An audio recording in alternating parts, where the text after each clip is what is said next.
entrevistaron a Picasso y él comentó esto. ¿Cómo desearía que nunca en la vida mi obra El Guernica fuera un objeto de ornato en una sala? Porque eso, ¿qué significaría? Fin de la cita. Eso significaría convertir a su obra en un objeto, cosa que en la cultura contemporánea es aniquilar el arte.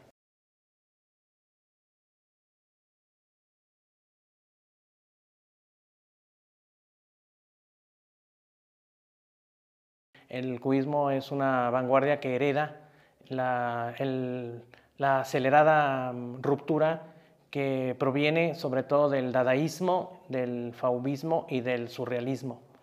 Sí, yo creería que es posible definir esa ruptura de estas tendencias antecedentes.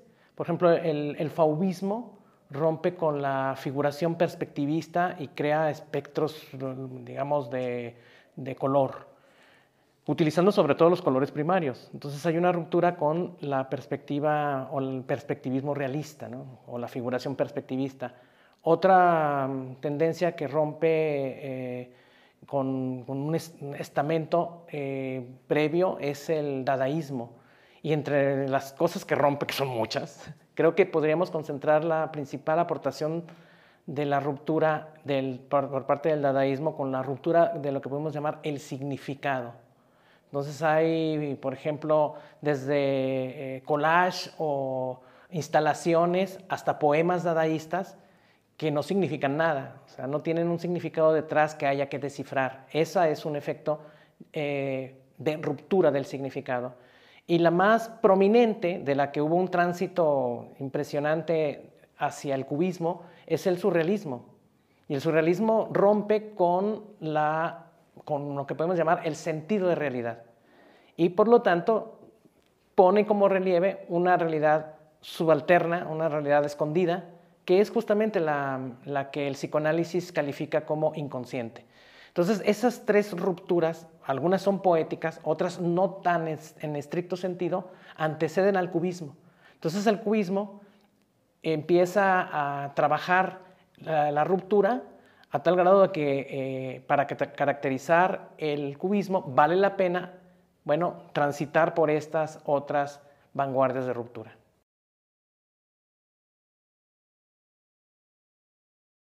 Un punto extraordinariamente valioso, evaluar qué toma de estas vanguardias y en qué sentido avanza, ¿no? Vale la pena señalar que todas las vanguardias en algún momento se hicieron a la idea de que ellas eran la vanguardia. Y en esa medida, las demás son intentos fallidos y cada una de ellas esgrime su propio argumento para señalar yo soy realmente la que da la vuelta. No solamente en la historia del arte, que es un apartado secundario, si observamos muy bien que el desarrollo de las vanguardias tienen una preocupación mayor que la del solo arte. Esa preocupación mayor es la verdad. Lo que viene aquí a cuestionar las vanguardias de ruptura que he señalado y que el cubismo tiene un papel protagónico es el problema de la verdad. De tal grado que, visto así, podríamos hacer el siguiente señalamiento. Los historiadores del arte clasifican la poética del cubismo en dos, en un cubismo analítico y un cubismo sintético. Bueno, en ese primer cubismo analítico, evidentemente, como la palabra lo señala, hay un desmembramiento de la realidad en la que justamente la ruptura con la perspectiva pone de relieve la cosa, digámoslo así, al desnudo. O intentan ponerla al desnudo. ¿Qué quiero decir con esto? Bueno, que al margen de nuestra capacidad de ver todo en perspectiva, el cubismo crea un espacio superior a la de la perspectiva. Es decir, cuando vemos que las obras de Picasso, por ejemplo, tienen una serie de deformaciones, pero que en realidad nos permiten ver el conjunto como un solo plano, ahí está técnicamente y poéticamente, y superior a esto, estéticamente, están logrando revertir toda la enseñanza perspectivista que tenía la cultura occidental, digámoslo así, sometida a un estatus sensible, muy anclado en los cánones clásicos. Bien, ese es el primer golpe contundente que hace el cubismo, y es el cubismo analítico. No hay demasiadas diferencias con el sintético. Una obra ejemplar del cubismo sintético debería ser el Guernica de Picasso.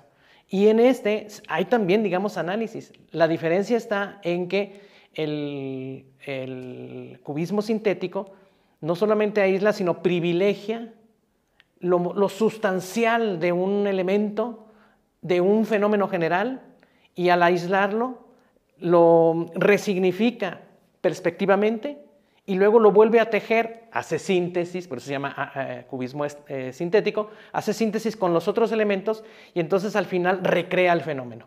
Es el caso particular que tiene el Guernica de Picasso. Uno puede ir viendo cada escena y llegar al análisis que supone el ver, por ejemplo, el toro que tiene un significado simbólico tan poderoso, o ver la bombilla, el foco que está en el centro, que es a la vez un sol. Bueno, el contenido simbólico es extraordinariamente desafiante, ¿no? Porque a la vez que es la noche, es el día.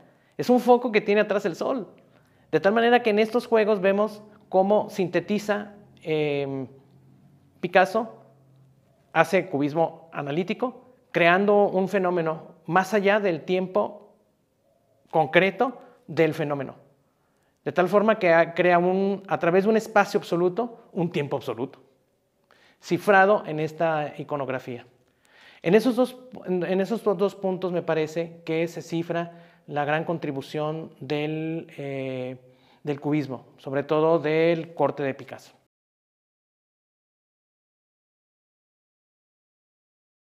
Un segundo representante que podemos decir toma la misma aceleración que tiene Picasso es Georges Braque. Incluso el término cubismo proviene de una exposición que él plantea, que él exhibe, y que Henri Matisse, a la hora fauvista hegemónico, asiste a la exposición y se queda atónito y dice, pues esto parecen puros cubos, ¿no? Entonces es accidental el bautismo del cubismo como tal. Sin embargo, la relevancia que tiene está precisamente en haber conjugado este desdoblamiento de una poética que es eminentemente antiperspectivista y consecuentemente le nutre a muchos otros autores, pintores, que habría que decir esto, lo digo también con tiento, que son seguidores, pero que prácticamente en estos dos es donde se encuentra, en estas cabezas y en estas manos de Picasso y de Braque, donde se encuentra realmente el impulso y el sentido que tiene el cubismo. Los otros son, en algún grado, repetidores. Y lo digo con esto no de una manera despectiva, sino por un sentido profundo que quiere alcanzar la obra cubista. Una obra cubista, y sería mejor explicada por Teodoro Adorno en su famosa teoría estética, debe de alcanzar un nivel de expresividad que no debe de agotarse, y en la medida en que esta expresividad que hemos ahorita descrito en el analítico y en el sintético se agote, en esa medida la obra debe de desaparecer. Picasso y Braque procuran nunca estancarse y nunca asociarse a un estilo. Las historias del arte normalmente nos enseñan que Picasso es cubista, pero no nos enseñan que también fue surrealista, y que fue fauvista, y que fue neorrealista. O sea, esto no tiene un significado menor.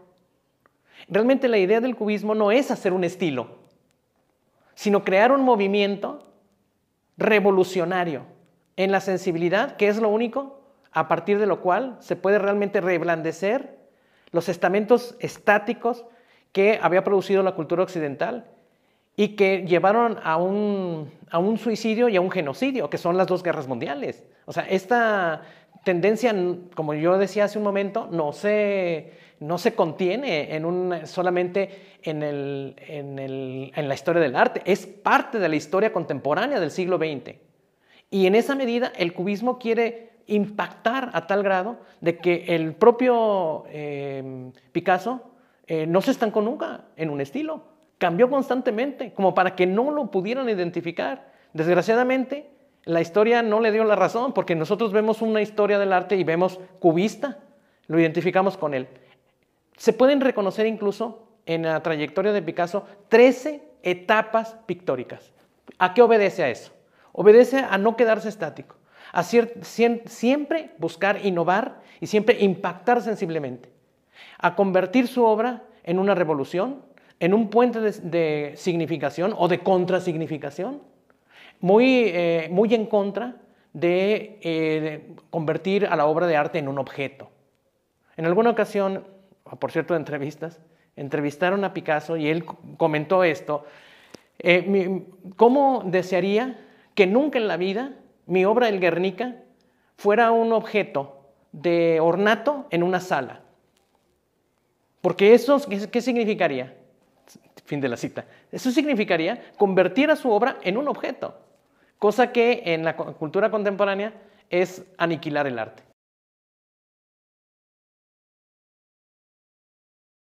Me parece interesante que pueda citar. Ahora mismo traigo aquí un pasaje de un libro que he mencionado hace un momento, el de Carl Einstein, sobre Picasso y el cubismo. Podríamos incluso afirmar, siguiendo a Einstein, que la pretensión del cubismo va más allá de lo meramente estético, que es mucho decir. Y ahí es donde entraña su relevancia social y su fundamento, incluso, podríamos decir, nos guste o no, sea explícito o no, su fundamento filosófico, la reflexión que entraña esta condición. Voy a citar a Carl Einstein.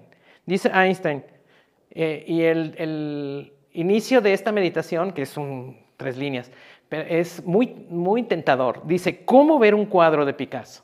Dice: no es posible estimar y examinar sus cuadros de manera aislada y estética. Procediendo de este modo, lo único que se consigue es disminuir la relevancia espiritual de su obra. Debido a la idiota admiración de la que es objeto, el arte acaba convirtiéndose en una rémora, en un recurso reaccionario.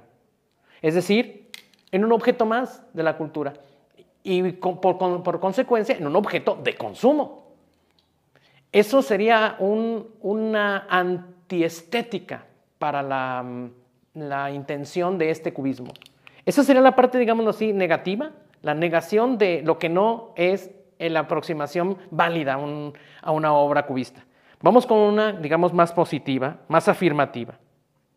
Este mismo texto señala: la identidad es la pobre vanidad del hombre corriente. Aquí evidentemente hay una dualidad entre la identidad y la diferencia. Y dice Einstein respecto a la obra de Picasso: cuando se mira sin prejuicios, utilizamos formas cambiantes y nos estremecemos en la lucha de contrarios, que es lo único que da aliento a la vida y nos hace sentir vivos. Una obra de arte está, por decirlo así, hecha para la vida, para engendrar vida.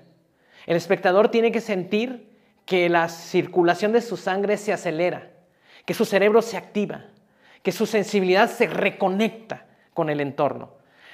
Por eso nunca se quedó quieto Picasso y se cambió constantemente de tendencia para que no pudieran alcanzarlo y para que siempre la obra fuera algo nuevo, novedoso, activo, revolucionario y social.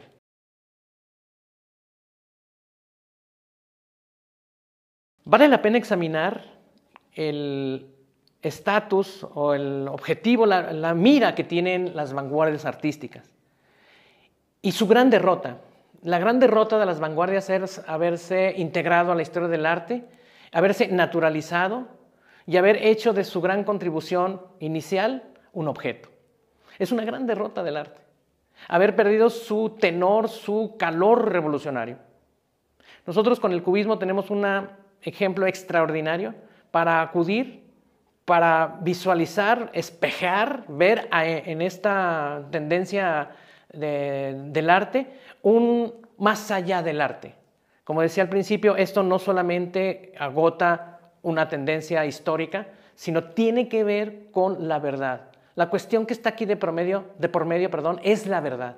Lo que está cuestionando el cubismo, precedido por las otras vanguardias de ruptura, es el estatus de nuestra conciencia de tiempo, nuestra conciencia epocal, y estoy hablando de principios del siglo XX. Pero si nosotros realmente viésemos a la obra cubista con ese ojo renovado, veríamos que es el mismo talante y el mismo cuestionamiento que contiene el arte de ruptura llamado arte cubista.